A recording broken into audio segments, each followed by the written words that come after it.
Ayan, magandang hapon sa inyong lahat. O eto, antabayan na natin panoorin natin yung magaganap na press conference ng PNP ni Secretary Benhur Abalos ng DILG at sa tungkol sa pagkakahuli di umano o pagsuko ni Pastor Apollo Kibuloy.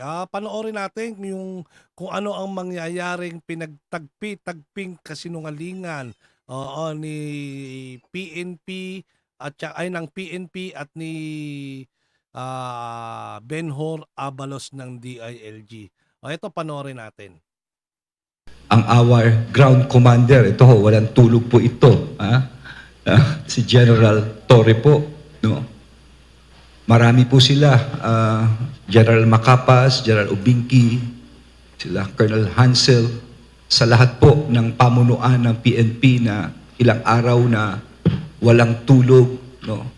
Ang daming inabot na mga demanda inabot po namin Napakaraming demanda ang inabot namin. Pero naniniwala kami sa pulis na yung intelligence, na sinasabi ng intelligence, talagang nandun si Pastor Kibuloy. And of course, gusto kong pasalamatan ang ating mahal na Pangulo, Bongbong Marcos, sa kanyang guidance. No? Of course, paminsan-minsan may mga instructions siya, higit sa lahat sa kanyang tiwala sa kapulisan na gagawin ng tama. Mabigat po itong pinagdaanan dahil ilang linggo, yung grupo po nila ng PNP hindi umalis doon. Katakot-takot na demanda. Yung iba nasaktan na po at may pressure na umalis kami. Pero tama ang naging desisyon ng pulis. Hindi po kami umalis, hindi umalis ang PNP despite everything. Mamaya ipapakita ang larawan kung kaano kadami ang pulis doon. Ang big break ay noong Biyernes na kung saan ay may mga testigong lumabas at nagsabi tungkol sa mga bagay-bagay na kung saan si Pastor.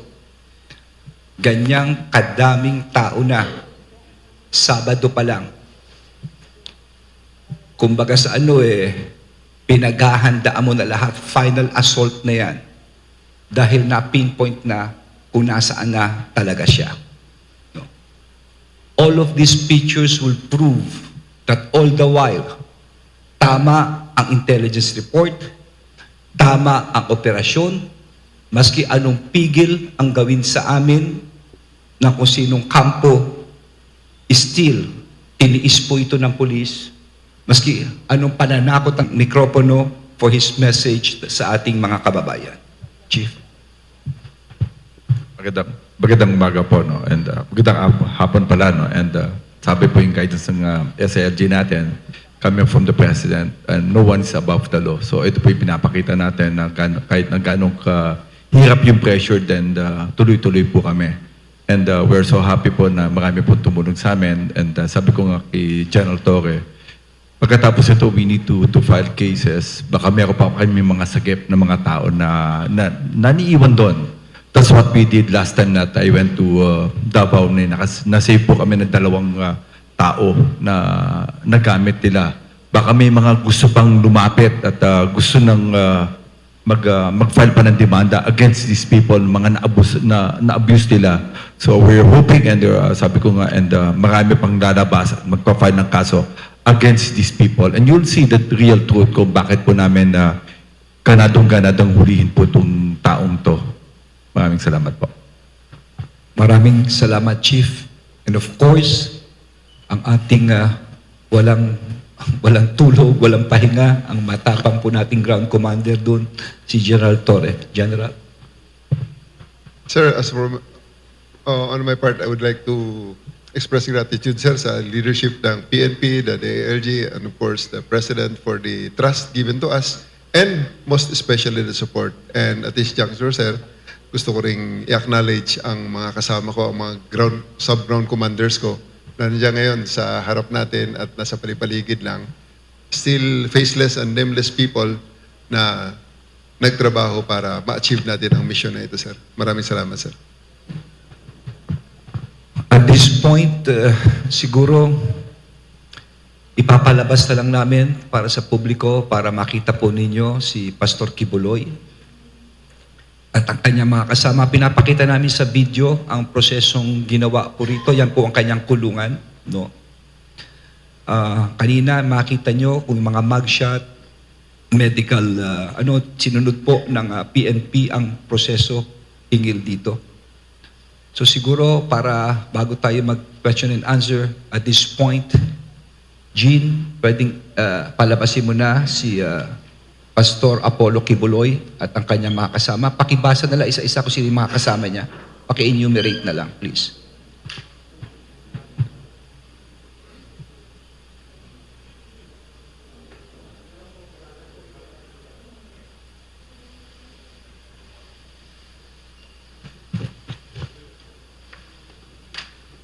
Pastor Apollo C. Kibuloy, Jacqueline Roy, Crescente Canada alias Enteng,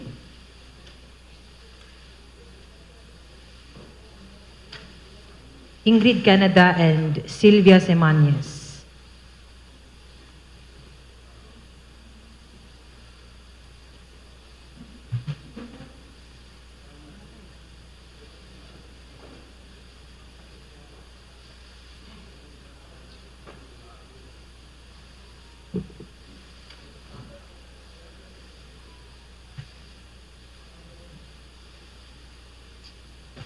Okay? Okay na po. Pakilabas na lang, Jean, please. Thank you. Thank you very much.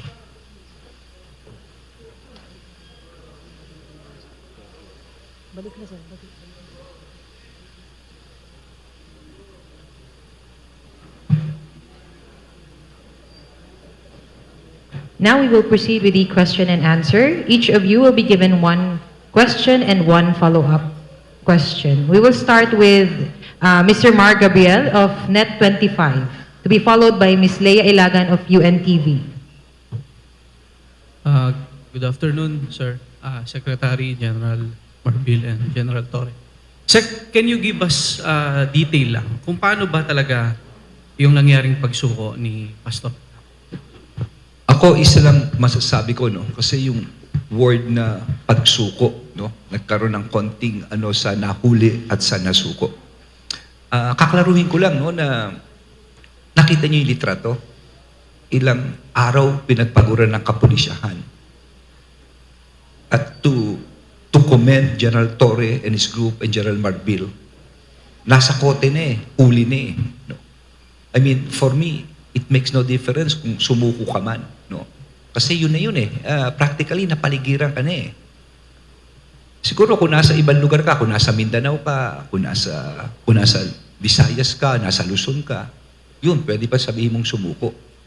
Pero kung nasa isang lugar ka na napapaligiran ka na ng pulis at doon ka rin nakuha, halos yun na yun And I explained it nandito sa Philippine Star, no? Nakalagay po rito yun, no? Malinaw, no? So, yun po ang sa akin. To give you a detail of what actually happened, probably I could give it to General Marbil, okay, General Torre. Gusto po nila i-detalye yung nangyari nung araw na yun. Nick, siguro, you can give the details.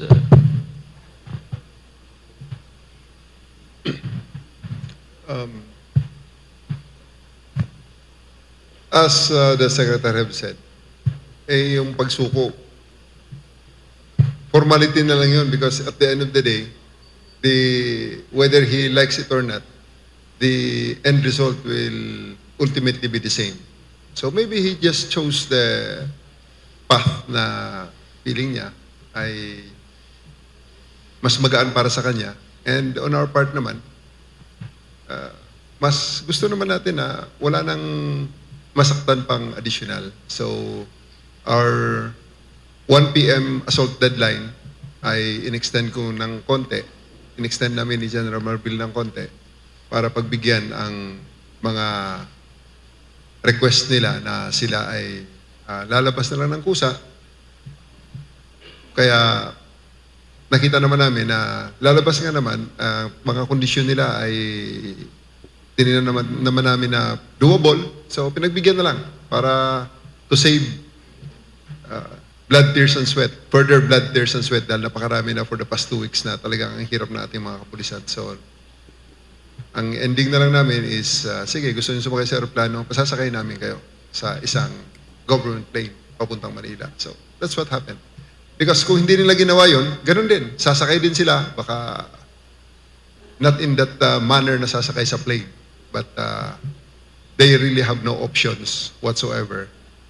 Nung time na ibinigay na ng gobyerno, binigyan na kami ng go signal ni General Marbil at ni SILG na tapusin na ang standoff, because I see it as a standoff. Kasi alam na namin kung nasan siya eh. Alam na rin na nandiyan kami. So naglolokohan na lang tayo dyan sa mga searchers na yan. Pinagbibigyan namin until nang makita nyo sa Senate hearing, mapresenta sa publiko para hindi na magbago ang narrative if ever na may mangyari. So na-realize nila siguro na since the public already knows what is the real narrative inside, na ang mga pulis para makapasok dun sa kanyang hideout ay kinakapkapan pa. And with the Senate investigating panel mismo ang nagsabi na this is what we should do. Eh, yun ang ginawa namin. So na-realize sila, big blunder.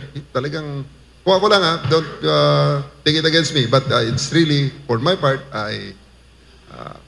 talagang inihulog na siya ng ating, on my part, talagang mahal kami ng Panginoon. Kaming mga pulis ay mahal ng Diyos. Hindi na nagkaroon ng ganung kaguluhan pa na mag-endanger pa sa maraming mga tao. Na-resolve ito on our favor. Yun lang. So, bottom line, he has no other options but there's no other outcome but he will fall into the government hands. Pinagbigyan na lang namin na ito, wala nang additional na blood, tears, and sweat. Thank you. Sir? I'll just add no kay Nick Torre, no, and I think that's how it works, no. Alam mo, ganito po yung nangyari na yun.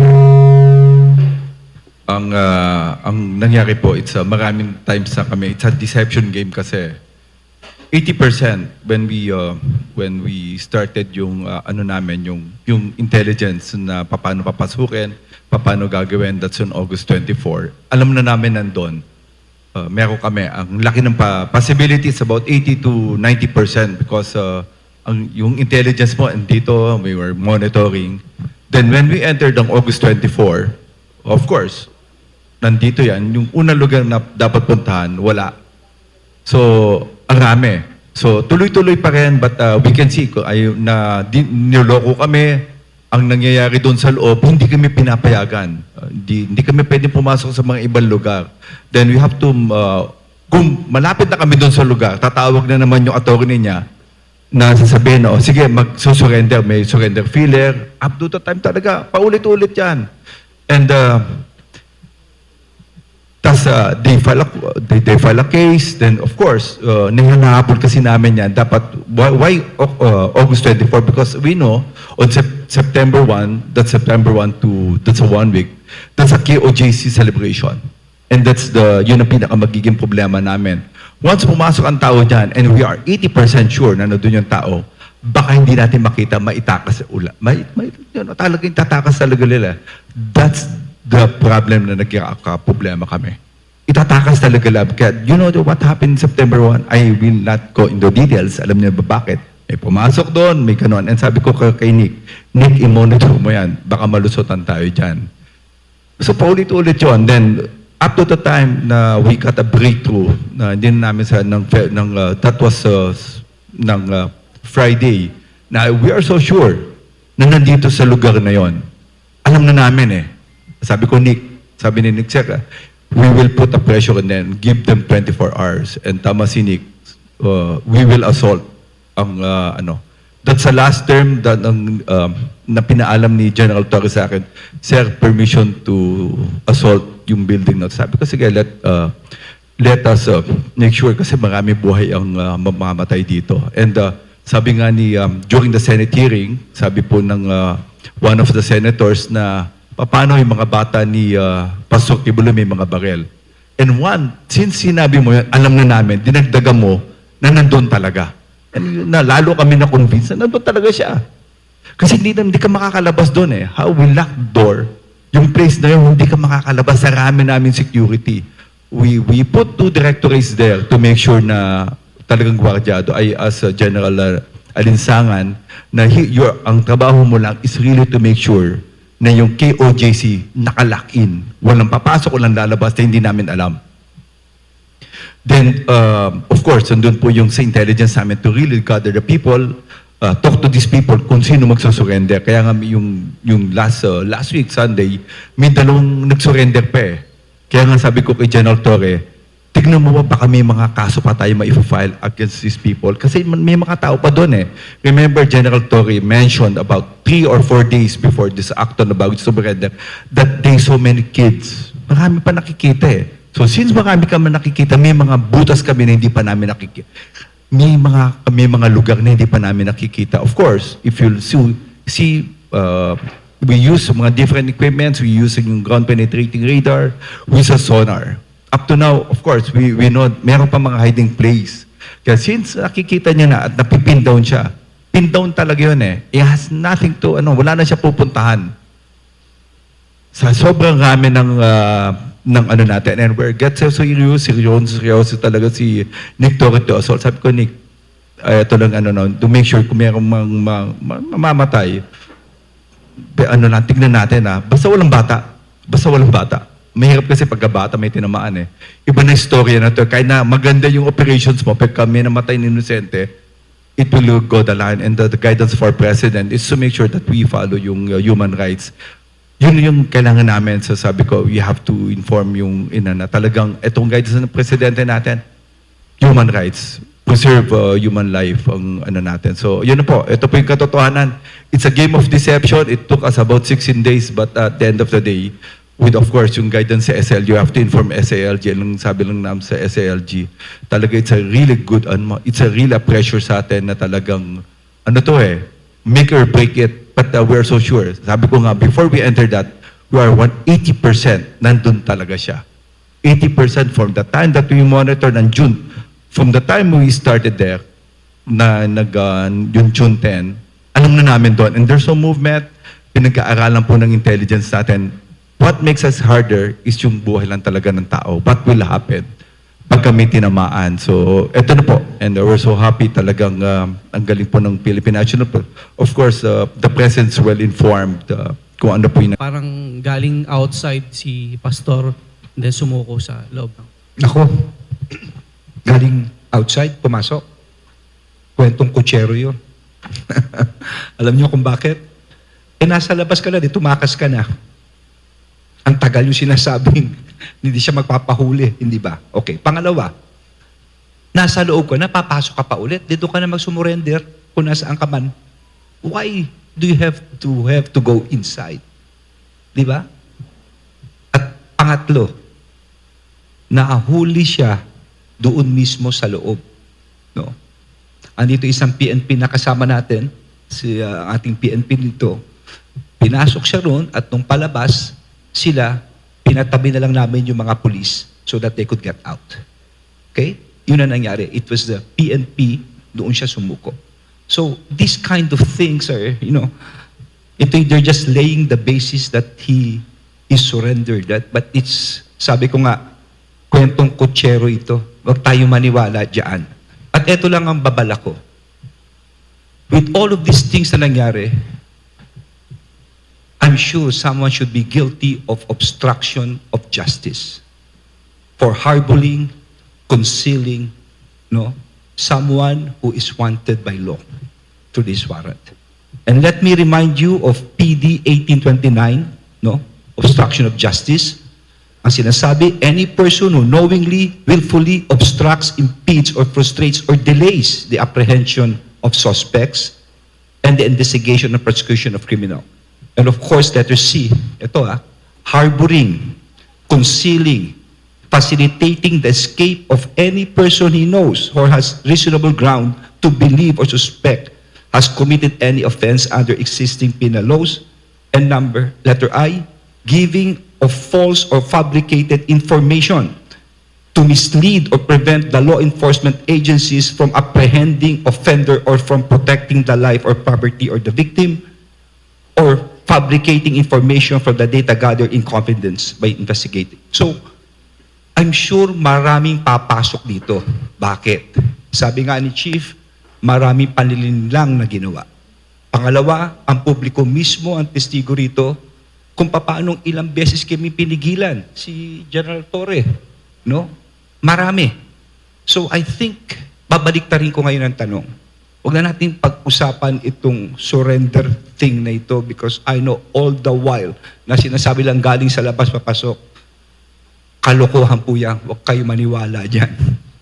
Ha? Isa lang ang dapat ilang sagutan. Kung ganun pala kabilis na isusurrender daw nila si Pastor Kibuloy, ibig sabihin, all the while, alam nila ni si Pastor Kibuloy ang pinagtataguan niya. We should investigate this, and those guilty should be sued accordingly. Dapat po mademanda sila. Okay. Thank you very much, sir. We will now proceed with Ms. Leia Ilagan of UNTV to be followed by Ms. Third Ann Malonzo of Sunstar. Good afternoon, sirs. Sir, hindi lang yung mga miyembro at yung mga supporter ni Pastor ang humarang sa inyo sa mga pulis sa pagsiserve ng warrant kahit nung una pa. Meron ba kayong mga kakakasuhan doon at meron bang kilalang personalidad na kakasuhan ang PNP? At sino-sino po ang mga ito? Kung ako dapat sa mga nangyari, no, papakumpal ko ito kay Chief PNP at sa ating mga sa PNP para tignan na lang. Kasi tignan nyo naman, what if baliktarin natin ang kwento? Ngayon, masaya tayo rito, no? Masaya tayo. What if baliktad? What if hindi namin nakita si Pastor Kibuloy? Malamang, people will be calling for my resignation. They will be calling for the head of General Marbil or General Torre at that. No? Ito mga taong to, baliktarin natin. At sinabi nga ng council niya, binantaan kaming dalawa, na maski mag-retire daw siya, ay katakot-takot na demanda ang aabutin daw namin. Kaming tatlo.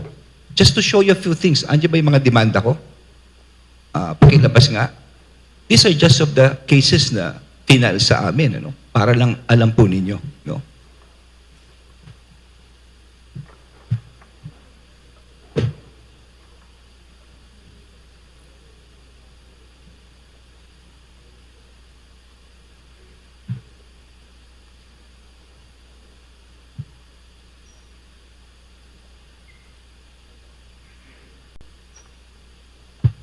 Okay.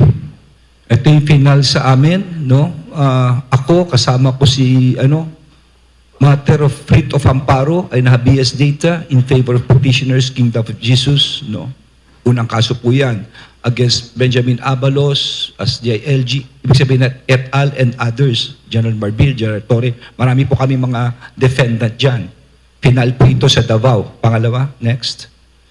Okay, Sonia Advincula against Benjamin Abalos Jr., Romel Marbil, Martinez, Oliver Lee, etc. No?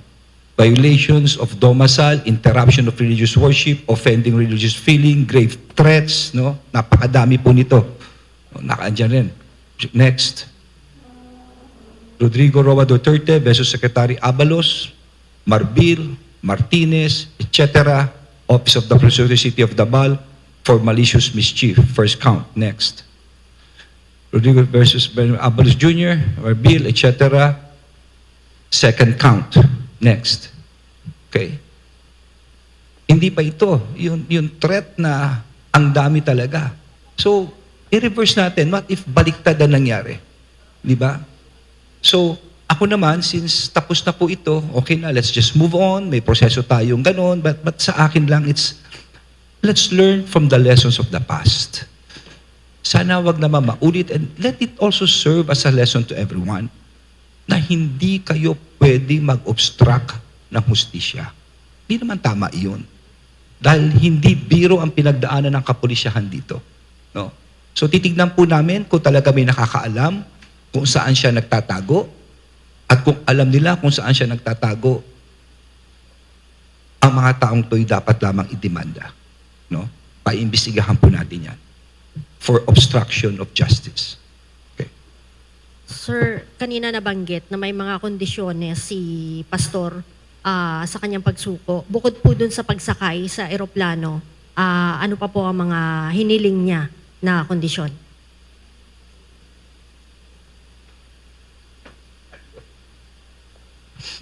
Natatawa ako. Pero wala akong alam, ha? Pabayaan mo na si Chief magsabi. Ano sabing kondisyon? Dalawa yung condition niya. Number one, ayaw niya makita si Nick Torre. Yun lang naman gusto niya. Ayaw niya, that's a saving face kasi. That's what happened.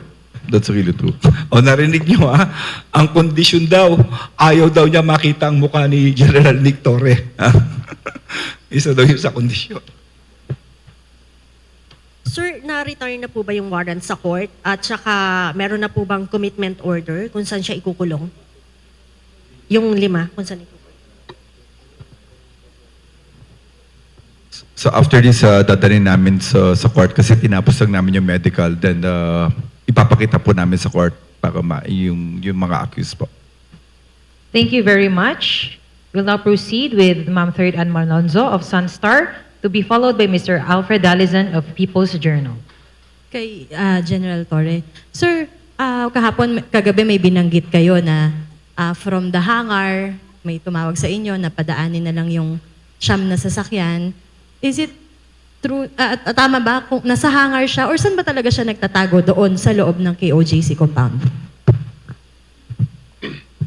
Until last night, I was not authorized to speak about it. So sa ngayon, at andito na ang ating Chief PNP and DILG Secretary giving me the authority now to tell.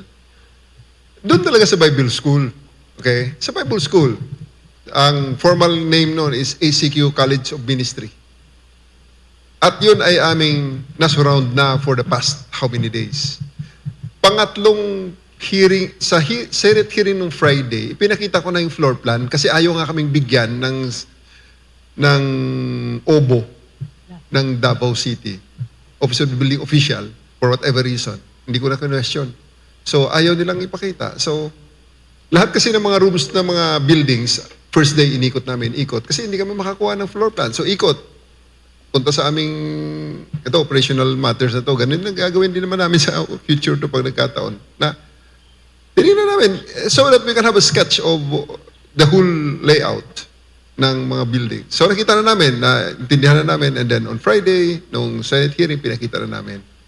And then sinabi nga ni senators doon, na ito na nga.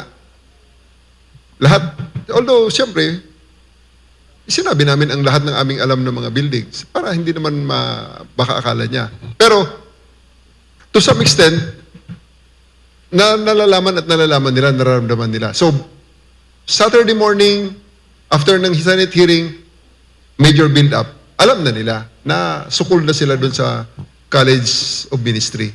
So, pinaligiran namin at siniguro namin wala makalabas. Dapat ang assault is 1 o'clock nung Saturday. But dinifer namin in deference to the bar. May klase kasi may bar ops kasi ang JMC. Sige sir, pagbigyan kita, sabi ko sa abogado. Next morning, sabi ko, nakita na nila, nagtatanong, bakit ang daming pulis? Oh, ito na. Meron kaming naka-recording, narinig nila yon. Mga taga KOJC, hahanapin na namin si Pastor Kibuloy our way. Because for 2 weeks, it's always your way. So, sabi sa amin dito sa Senate hearing, lahat ng papasok ay hindi dapat na walang armas. So armado, SWAT, SAF ang ilalagay namin. So I placed all the 500 SAF on that building and 500 RMFB SWAT in the JMC. Simultaneous. So, nakita nila yung build-up na yun eh. So, alas 10, nakarinig na kami ng feelers. So, tumawag ang national headquarters dahil high level ang nagiging feelers, ang negotiations. So, sige sir, i-hold ko hanggang alauna. Ang alauna ko na assault is hold natin hanggang alas 3. So, yun. Other sets of things transpired sa negotiations na Until na makarating na nga ang eroplano, pinasakay namin sa eroplano, pinalipad papuntang Manila. Natapos ang in the middle of all those things, talagang may duda rin kami na baka kami ay being taken for a ride. Dahil una, yung mga other circumstances na parang hindi ma-confirm. Like, schedule ng aeroplano, nasa ng aeroplano, mga ganon. Every time, makikita nyo sa mga videos, sa mga feeds ng mga independent media, kasi nagpapasok na ng independent media for the first time ang KOJC. Dahil alam nila na hindi na kaya ng SMNI ang kanilang propaganda at ito ay totohanan na magkakasakitan pag nagkataon. So, pumasok ang independent media, makikita nyo na alas 3, 2:45 actually, tumayo na lahat, ready for assault. So, nakarinig naman akong tawag, sandali lang, paghintay lang. At tinatapos na lang. Walang eroplano, wala akong nakikitang eroplano rito. In 30 minutes, pag wala kang eroplano maipakita sa akin or kahit na flight directive or whatever ng kung anumang plane, tutuloy ang assault ng alas 3:15. Pagbibigyan ko alas 3:15, another 15 minutes. So, na-receive ko yung confirmation ng eroplano. Ngayon, dapat alas 6 darating. So, pinaready ko 5:30. O sige, 5:30. Ready. Tayo na naman ng mga tao, nakikita nyo yun eh. Nakikita ng mga local reporters yun. Ito naman, ready na naman ng mga police. Ready for assault. 15 minutes before, ready for assault. Nag-transition na kami sa prisoner transport. Dahil I really demanded that 30 minutes before the landing of the plane, dapat makita na siya ng aking representative. Ayun lang ako makita. So, sige, I will send a representative. And that was one high-ranking officer together with my other command group na nandito. Nakakita, I just don't know if they want to be identified. So, nang makita na, medyo kalmante na kami. Kaya, prisoner transport, nakita nyo, nilid ng Abseyo na patrol car, ang convoy, at paglabas ng hangar, dahil ayokong dumaan sila sa main road. Hindi tayo pwedeng dumaan sa main road. Dito kayo sa loob ng airport, bubuksan natin. And then, everything just fell into place and ito nga, na-resolve ng peacefully and successfully. Thank you. Thank you very much, ma'am. And our apologies, but we will be entertaining last question from Mr. Alfred Dalizon of People's Journal. Good afternoon, sir. Sir, question lang po. Pero mga reports na some insiders, particularly female members of the KOJC, acted as tipsters ng PNP para matapos tong operation na to. Can you confirm that info and what motivated them, sir?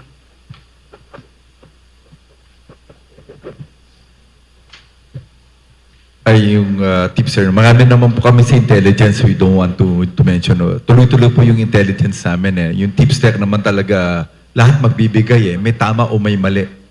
Kaya nga, naghahanap kami talaga eh. But of course, someone, yung Friday talaga, yung nakuha po ng mga tao natin, talagang tama yung sabi nyo, maybe na-disgranted na sa belief niya kay Pastor Kibuloy. So, he wants to tell na yung kung asan yung lugar. But sabi nga ni General Torre, alam naman namin yung lugar. Hindi lang kami kumbaga hindi kami 100%. Kasi dito kasi, ang gusto namin, when you make an assault, 100%, it will cause life or distraction, no? At malaking problema. Talagang blunder sa PNP yan. Kung may nakatulong man sa amin, that's really true. That's on Friday, may nag-tip. At least na-reinforce po yung belief namin na nandun talaga yung tao. And every day po kasi sabi ko nga kay General Torre, we map out lahat ng pinupuntahan namin, lahat ng inaano namin. Yung lahat na papasok, lahat ng lalabas, we check all the CCTVs every day. Umaga, hapon, baka matakasan kami. Kasi rami pumapasok eh. May event kasi sila doon. Remember, may pumasok pa doon na merong inquiry. That's really a big problem sa PNP. And I think tama po yung sinasabi ng natin, we really, walang makakalabas at walang makakapasok na hindi namin alam. Yun ang natin, ng consideration namin. And sabi ko nga, yung pinasok namin, we are 80% or more na nandun talaga si Pastor Kibuloy. So, Kung meron yan, we need to disprove it. Kaya hindi po kami lumalabas. Sabi po ni General Torres, sabi niya, hindi kami aalis yan kung hindi namin nakikita. Tunay po yun. Yun po yung talagang nangyari. Thank you very much, sir. And may we request our SILG, sir, for his final message. At this point, Nick, tayo tayo.